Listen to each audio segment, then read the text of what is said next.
Hello guys! Tinolang manok nga naman ang ating lulutuin ngayon. Ito nga't nagsalang na ako ng tubig.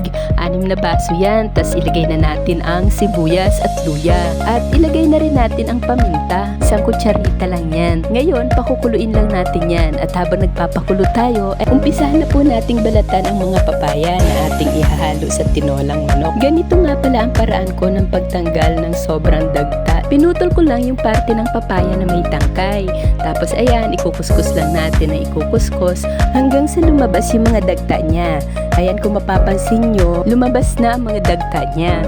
Para kapag binalatan natin, hindi na tulo ng tulo. Tingnan nyo, habang binabalatan ko, wala nang dagta na tumutulo. Kaya mas madali na siyang balatan kasi hindi masakit sa kamay. Minsan kasi pag sobrang dagta, mahapdi rin sa palad or sa ating kamay. Try nyo rin po kapag nagbalat kayo ng papaya. Pwede nyo rin pong gawin yung ganyang proseso pagka nagbabalat kayo ng sayote. Kung wala po kayong papaya at ang available sa inyo ay ang sayote, pwede rin pong ihalo yan sa tinolang manok. Pero para sa akin, mas malasa ang tinola kapag papaya ang halo. Guys, kung napansin niyo po kanina, hindi ako naggisa. Ganito po kasi ang paraan ko ng pagluluto ng tinola. Parang nilaga style lang. Pero bago tayo magpatuloy, bigyan mo naman ako ng isang like dyan.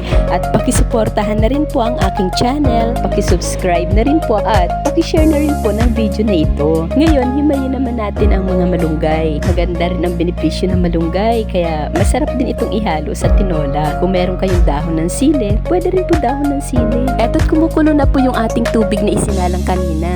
Kaya ilalagay na natin ang manok. Kung mapapansin nyo, konti lang ang manok natin. Mas marami pa yung papaya, kaya mukhang tinolang papaya yung lulutuin natin. Ayan, at papakuluin nga lang natin ito. Kapag kumulo na, pwede na nating ilagay ang mga papaya. Kasi medyo matagal maluto ang papaya, kaya uunahin nating ilagay ang mga papaya. Tapos, pakukuluan lang natin ito ng mga hanggang 5 minuto. Kapag medyo maluluto na yung papaya, pwede na natin lagyan ng Knorr chicken cube. Pampalasa din po ito sa ating tinola. At kung medyo matabang pa sa panlasa nyo, pwede nyo rin pong lagyan ng konting patis. Kaya lang ako, ayoko ng patis. Eto, asin lang po ang nilalagay ko. Pakuluan lang natin ng hanggang 10 minuto pa para lutong-luto ang manok. At pagkatapos, pwede na nating ilagay ang mga malunggay. Sabi ko nga kanina, kung may dahon kayo ng sili, pwede nyo rin pong ihalo sa tinolang manok. Ayan, at papakuluin lang ulit natin ito ng 1 hanggang 2 minuto para naman maluto ng bahagya ang dahon ng malunggay. Ito pa ang kakaiba sa aking tinola. Lalagyan natin ito ng 1 kutsarang suka.